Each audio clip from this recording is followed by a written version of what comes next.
Hi guys, good morning. Welcome back on फोमा educational hub. Last lecture के अंदर हमने अदिश क्षेत्र के बारे में, स्केलर फील्ड के बारे में बात की थी। अभी हम लोग सदिश क्षेत्र के बारे में, वेक्टर फील्ड के बारे में बात करेंगे इस लेक्चर के अंदर।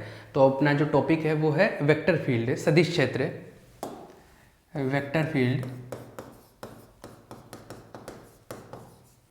सदिश क्षेत्र।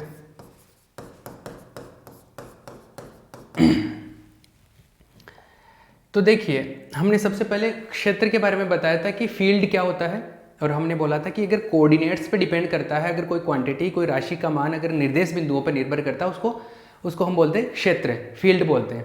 अगर वो जो राशि है, जो क्वांटिटी है, वो अगर स्केलर है, अदिश है, तो अदिश का क्षेत्र हो जाएगा।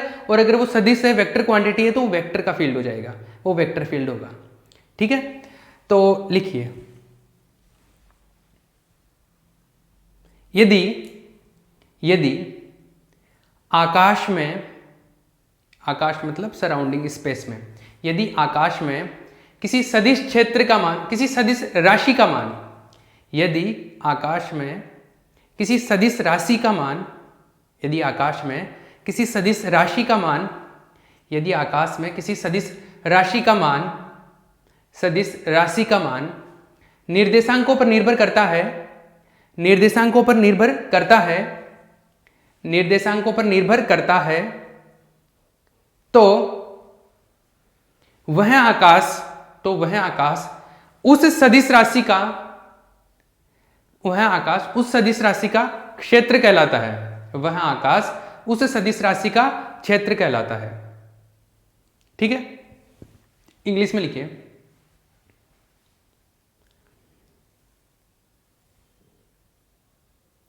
that space in which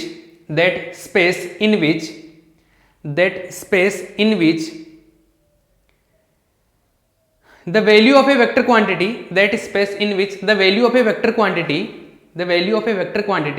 depends on the value of a vector quantity depends on the value of a vector quantity depends on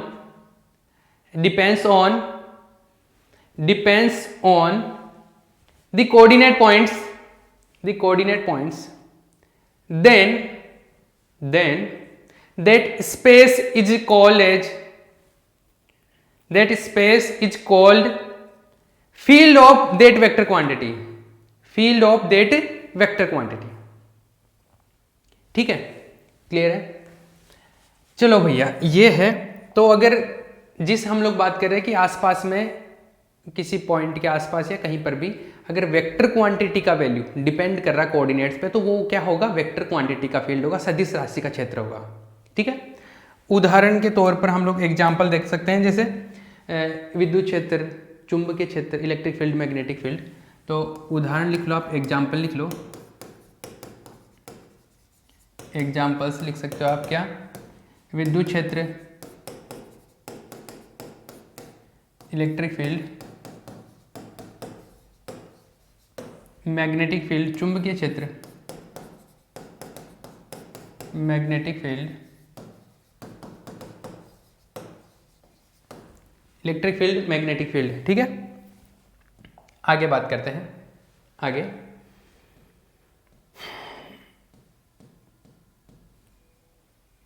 देखिए, लास्ट टाइम पे मैंने विजुअलाइज भी कराया था कि कैसे इलेक्ट्रिक फील्ड का वैल्यू डिपेंड करता है अलग अलग पॉइंट्स पे। तो वहाँ पे क्या होगा? वो इलेक्ट्रिक फील्ड हो जाएगा, वहाँ पर विद्युत क्षेत्र हो जाएगा वो आसपास, क्योंकि वहाँ पर इलेक्ट्रिक फील्ड का वैल्यू, ई का वैल्यू डिपेंड करता है, बी का वैल्यू डिपेंड करेगा तो मैग्नेटिक फील्ड के लिए हो जाएगा। वो लास्ट लेक्चर के अंदर मैंने एक्सप्लेन किया था।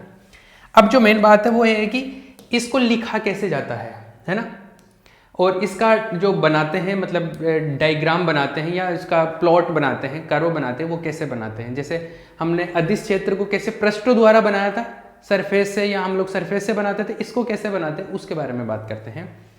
तो सदिश क्षेत्र का निरूपण, सदिश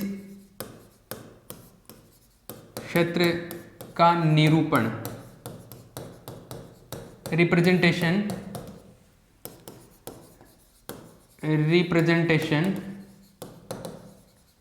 of electric field, representation of electric field, ये टॉपिक है, इसी के अंदर चल रहा है। कि इसको किस तरीके से बनाया जाता है, तो इसके बारे में लिखिए। पहला पॉइंट इसके अंदर, पहला पॉइंट लिखिए, सदिश क्षेत्र को आकाश में रेखाओं द्वारा बनाया जाता है। सदिश क्षेत्र को आकाश में रेखाओं द्वारा बनाया जाता है। Vector field is represented in space, vector field is represented in space by lines, और वो लाइंस कैसे होगी, इस तरीके से, जैसे कोई भी इस तरीके से। इलेक्ट्रिक फील्ड को भी तो हम लोग ऐसे बताते हैं, मतलब कैसे भी हो सकती है, जैसे इलेक्ट्रिक फील्ड को हम लोग ऐसे बताते हैं ना, लाइन से होता है, लाइन से। मैग्नेटिक फील्ड को भी हम लोग, जैसे मैग्नेटिक होता है एक एन और एस, तो मैग्नेटिक फील्ड को भी ऐसे बताते हैं हम लोग, लाइन से, ऐसे होता है। तो हम लोग कोई भी एक लाइन बना देते हैं, जैसे ये एक रैंडम लाइन बना दी, तो इस तरीके से लाइन से बनाएंगे, ठीक है। तो इसकी एक डायरेक्शन होती है फिक्स, और इसको जनरली हम लोग ए वेक्टर से लिखते हैं। जैसे उसको अदिश क्षेत्र को कैसे लिखते थे, स्केलर को हम लोग फाई से लिखते थे, वेक्टर को हम लोग ए से लिखते हैं, तो वेक्टर क्वांटिटी तो ए वेक्टर लिख देते हैं, ठीक है। जरूरी नहीं ए से लिखे, ए बी सी वॉट जो भी लिखना लिख सकते हैं, लेकिन एक जो जनरल तरीका है कि सामान्यतः हम लोग कैसे लिखते हैं, ए वेक्टर से लिखा जाता है इसको। Got it? चलो ठीक है, ये हम लोगों को समझ आता है। ये डायग्राम आपको छापना है, ये इस तरीके से। आप ये दोनों डायग्राम भी छाप सकते हो, ये डायग्राम जो छापना है, ये दोनों डायग्राम भी छाप सकते हो। यहाँ पे आप लिख सकते हो इलेक्ट्रिक फील्ड विद्युत क्षेत्र, ठीक है। और ये हो जाएगा magnetic field,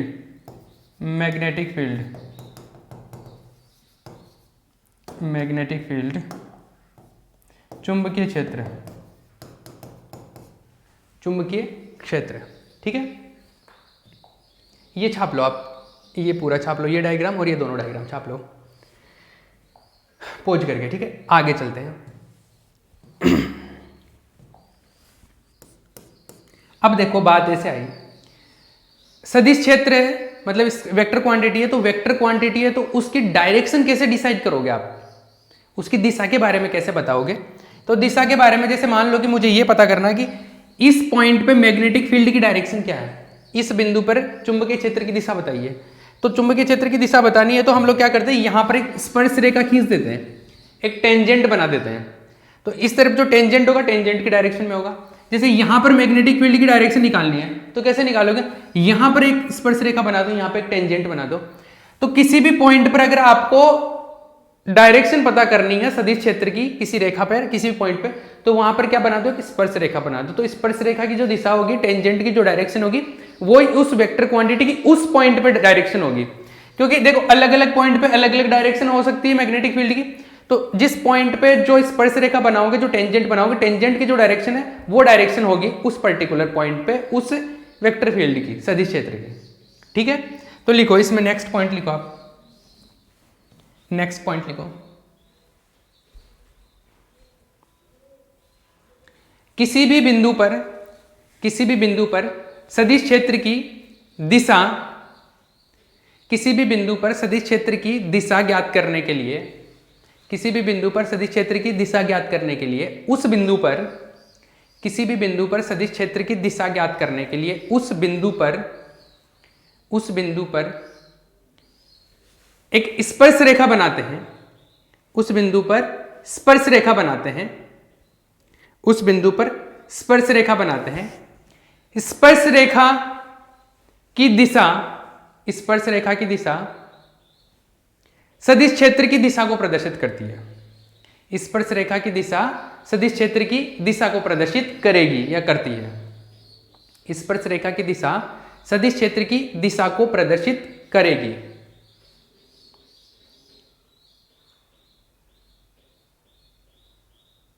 The direction of vector field at any particular point, the direction of vector field at any particular point is the direction of tangent, is the direction of tangent at that particular point, is the direction of tangent at that particular point. Is the direction of tangent at that particular point. ठीक है, ये है भैया, clear है, इसके बारे में बात कर रहे हैं। तो जैसे इस पॉइंट पे मान लो आपको कैलकुलेट करना है, इस पॉइंट पे, इस पॉइंट पे, तो इस पॉइंट पे आप डायरेक्शन बना सकते हो, जैसे इस स्पर्शरेखा की दिशा ये ऐसे, क्लियर है, यहाँ पे जो भी आएगा वो आ जाएगा, इसकी डायरेक्शन हो जाएगी। जिस भी पॉइंट पे कैलकुलेट करना वहाँ पे हम डायरेक्शन बना सकते हैं। ठीक है, दिशा के बारे में हो गया। अब मैग्नीट्यूड के बारे में, परिमाण के बारे में बात कर ले। डायरेक्शन तो पता चल गई, मैग्नीट्यूड के बारे में बात करते हैं। मैग्नीट्यूड कैसे कैलकुलेट करें? अब देखिए, कोई भी सदिश क्षेत्र है, कोई भी, जैसे यहां पर सदिश क्षेत्र है, यहां पे वेक्टर फील्ड है, जैसे यहां पर है वेक्टर फील्ड, एक सेकेंड, यहां पर वेक्टर फील्ड है, तो मुझे यहां पर मैग्नेटिक फील्ड या जैसे इलेक्ट्रिक फील्ड है, तो यहां पर मुझे इलेक्ट्रिक फील्ड का परिमाण निकालना है कि कितना इलेक्ट्रिक फील्ड का मैग्नीट्यूड कितना है। तो मैं क्या करूंगा, इसका तरीका ऐसा होता है कि छोटा सा अल्पांश ले लो, एक यूनिट एरिया ले लो, एक स्मॉल इन्फाइनेटेसिमल एरिया ले लो, छोटा सा अल्पांश एरिया ले लो यहां से, इसको आप बोल लो डीए। ठीक है, और इससे गुजरने वाली जो रेखाएं हैं, जो लाइंस है, उनकी संख्या निकाल लो। जो यहां से जो पास हो रही है, जितनी लाइंस पास हो रही है उनको लिख लो आप D5। क्या लिख लो? D5। जैसे मैं अगर यहां पे चेक करना चाहूं तो यहां पे छोटा सा अल्पांश एरिया ले लो, इसको बोल लो DA। क्या बोल लो? DA। और इसके परपेंडिकुलर डायरेक्शन, तो इसकी डायरेक्शन है, तो यहां पर इसकी जो परपेंडिकुलर डायरेक्शन है इसको ले लो n कैप।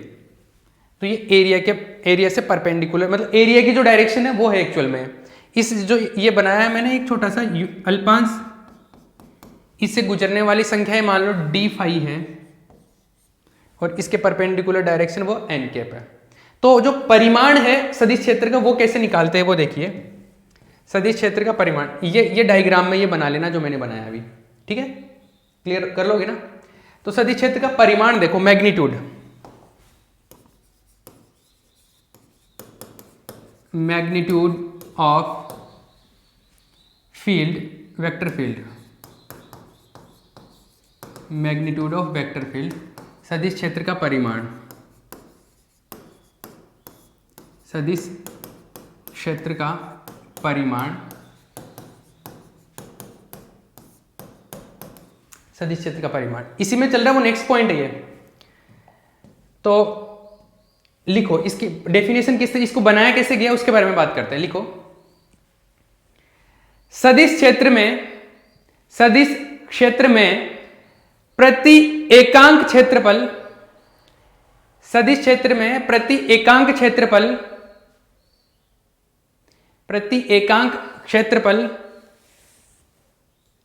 गुजरने वाली क्षेत्र रेखाओं की संख्या, प्रति एकांक क्षेत्रफल गुजरने वाली क्षेत्र रेखाओं की संख्या, गुजरने वाली क्षेत्र रेखाओं की संख्या को, प्रति एकांक क्षेत्रफल गुजरने वाली क्षेत्र रेखाओं की संख्या को उस सदिश क्षेत्र के परिमाण से प्रदर्शित करते हैं, उस सदिश क्षेत्र के परिमाण से प्रदर्शित करते हैं, उस सदिश क्षेत्र के परिमाण से प्रदर्शित करते हैं। The number of lines passing through, the number of lines passing through per unit area, the number of lines passing through per unit area, the number of lines passing through per unit area, the number of lines passing through per unit area, the number of lines passing through per unit area, the number of lines passing through per unit area in the field represents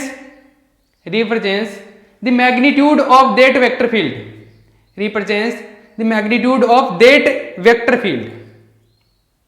ठीक है, तो मान लो कि यहां से हम लोगों ने बोला कि इस एरिया से D5 लाइनें गुजर गई।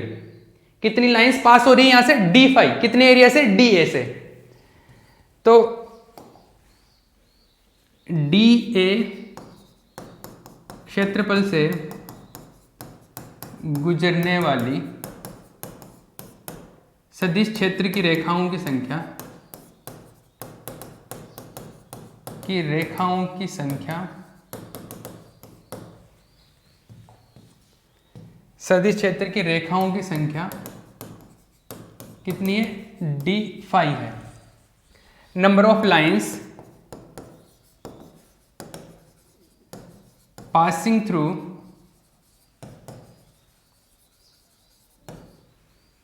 द DA एरिया कितनी है?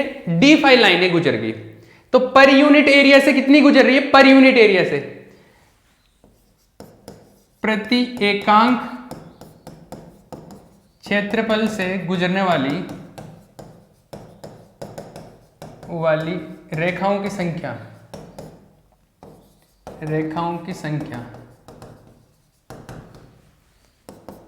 Number of lines passing through per unit area,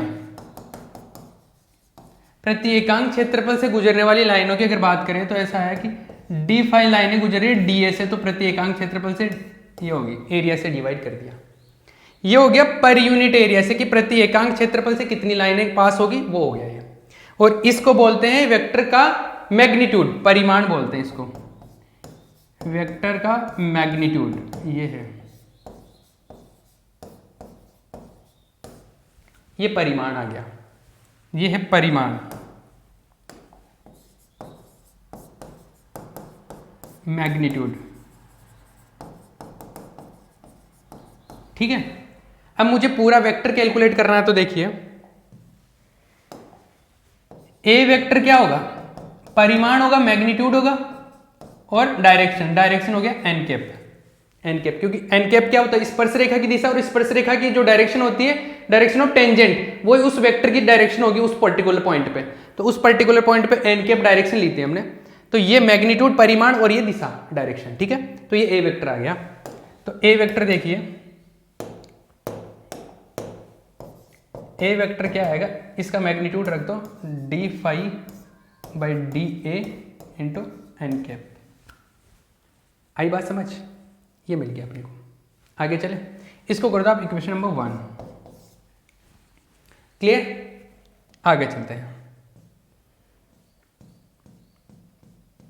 मैं DA क्या है? DA क्षेत्रफल है, क्या है? एरिया है। एरिया के बारे में अगर मैं एक बात बताऊं, जैसे वो एरिया लिया है मैंने DA, कोई भी एरिया की जो डायरेक्शन होती है वो किस तरफ होती है? परपेंडिकुलर होती है। जैसे मान लो कि ये है एरिया, ये मोबाइल है, इसका जो सरफेस है, ये जो सतह है, इसकी डायरेक्शन किस तरफ है? ये जो क्षेत्रफल है, इसकी दिशा किस तरफ है? इसके परपेंडिकुलर होती है, लंबवत बाहर की तरफ। जैसे यहां से बाहर की तरफ इधर होगी, इधर है ना। और अगर इस तरफ बात करूं मैं, इस तरफ, तो इस तरफ की इस तरफ बाहर होगी। तो इधर वाले सतह की इस एरिया की तो इस तरफ होगी बाहर, इस एरिया की इस तरफ बाहर होगी। तो परपेंडिकुलर बाहर की तरफ होती है। तो देखो, क्योंकि जो एरिया होता है, क्षेत्रफल होता है, एक सदिश राशि होती है, एक वेक्टर क्वांटिटी होती है। तो देखिए, तो क्षेत्रफल है एरिया, एरिया के बारे में बात करूं तो एरिया जो DA वेक्टर एक सदिश राशि है, एक वेक्टर क्वांटिटी है DA वेक्टर।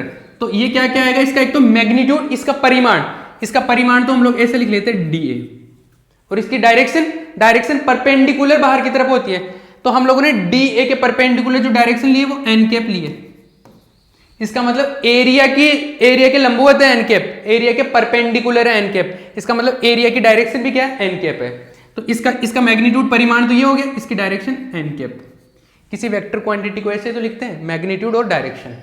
ठीक है, ऐसे लिख सकते हैं हम लोग इसको। क्लियर है? तो इसको इक्वेशन नंबर 2 बोल रहा हूं मैं, कोई प्रॉब्लम नहीं। अब देखिए, ये जो इक्वेशन नंबर 1 है, उसको मैं डॉट प्रोडक्ट कर रहा हूं, इसका सदिश गुणनफल कर रहा हूं DA वेक्टर के साथ में। तो देखिए, समीकरण 1 का DA वेक्टर के साथ सदिश गुणनफल नहीं, अदिश गुणनफल, डॉट प्रोडक्ट कर रहे हैं। अदिश गुणनफल करने पर taking dot product of D A vector with equation 1, taking dot product of equation 1, sorry, taking dot product of equation 1 with dA vector, dA vector के साथ में इसका डॉट प्रोडक्ट कर रहे हैं इक्वेशन 1 का। इक्वेशन 1 का डॉट प्रोडक्ट कीजिए, इक्वेशन 1 है A वेक्टर, इसका डॉट प्रोडक्ट कीजिए dA वेक्टर के साथ में, ऐसा। तो इसके साथ में करेंगे तो इधर है डी ए वेक्टर का जो ए वेक्टर है उसका वैल्यू है d phi by D A, ये है एन कैप और ये डी ए वेक्टर, तो डी ए वेक्टर लिख दो यहाँ पे, ठीक है। अब देखो डी ए वेक्टर है, इसका वैल्यू तो ये होता है by equation 2, by equation 2, equation 2 इसमें यूज करेंगे तो क्या आएगा, A vector dot D A vector, ये तो इधर लेफ्ट साइड तो वैसा का वैसा आ गया। राइट साइड में देखिए ये है d phi by D A N cap dot D A vector जो है ये है, तो इसका आ जाएगा D A into n cap, ठीक है। अब देखिए पॉज करके कॉपी कर लेना, मैं आगे चलाता हूं इसको, ठीक है। आगे देखिए A vector dot D A vector equal to D five by D A, यह आ जाएगा D A N cap dot N cap, N cap dot N cap, और N cap dot N cap जो होता है, N cap dot N cap होता है 1, since N cap dot N cap क्या होता है 1, और I cap dot I cap क्या होता है 1, जे कैप डॉट, उसी तरीके से कोई वेक्टर का उसी के वेक्टर के साथ में डॉट प्रोडक्ट करते हैं तो क्या आता है 1 आता है ना, तो ये हो गया 1, ये 1 आ गया, तो ये क्या आएगा A vector dot D A vector equal to ये क्या आएगा D five by D A into D A बच गया, N cap dot N cap हो गया, ये डी ए इस डी ए से कैंसिल आउट हो जाएगा, तो हमारे पास में क्या बचेगा A vector dot D A vector equal to D five, क्या आया डी फाइव, इसको मैं इस तरीके से लिख सकता हूं d five equal to A vector dot D A vector. इसको आपको याद हो तो इसको क्या बोलते हैं, ये तो याद नहीं होगा आपको, ये तो पता होगा E vector dot D A vector, इसको क्या बोलते हैं, या आपको ये पढ़ा होगा B vector dot D A vector, इनको हम लोग फ्लक्स बोलते हैं। ये चुंबकीय क्षेत्र होता है, मैग्नेटिक फील्ड होता है तो इसको मैग्नेटिक फ्लक्स बोलते हैं, चुंबकीय फ्लक्स होता है इसको लिखते हैं डी फाई से, और ये इलेक्ट्रिक फील्ड के लिए होता है, विद्युत क्षेत्र के लिए होता है तो ये विद्युत फ्लक्स है, ये इलेक्ट्रिक फ्लक्स है, ये डी फाई होता है। तो ये तो इलेक्ट्रिक फील्ड आता है तो इलेक्ट्रिक फ्लक्स हो जाता है, मैग्नेटिक फील्ड हो जाता है मैग्नेटिक फ्लक्स हो जाता है, ये कोई सदिश है तो सदिश का फ्लक्स है, ये जो भी सदिश आएगा जो भी वेक्टर फील्ड होगा तो वेक्टर का फ्लक्स है, ये इसको हम लोग क्या बोलते हैं फ्लक्स बोलते हैं, ये है फ्लक्स।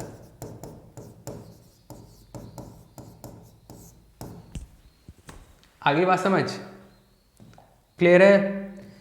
इस तरीके से हम लोग तो मैग्नीट्यूड कैलकुलेट कर रहे थे, मैग्नीट्यूड तो ये वेक्टर फील्ड का मैग्नीट्यूड ऐसे आ गया था, डायरेक्शन ये तो वेक्टर फील्ड को तो जो हम लोग लिख रहे थे वो तो यहीं पे लिख दिया था इक्वेशन 1 में कि इस तरीके से लिखा जाता है एक वेक्टर को, लेकिन इसकी हेल्प से हमने एक फ्लक्स का जो टर्म था वो और कैलकुलेट कर लिया कि फ्लक्स इस तरीके से लिखा जाता है कोई भी चीज़ का, ये आ गया। तो वेक्टर फील्ड का डेफिनेशन हो गया, स्केलर फील्ड का डेफिनेशन हो गया, इनके बारे में थोड़ी बहुत ये इन्फॉर्मेशन भी पढ़ ली कि इसको किस तरीके से लिखा जाता है, उसको किस तरीके से लिखा जाता है, ठीक है क्लियर है, इसमें तो कोई डाउट नहीं है।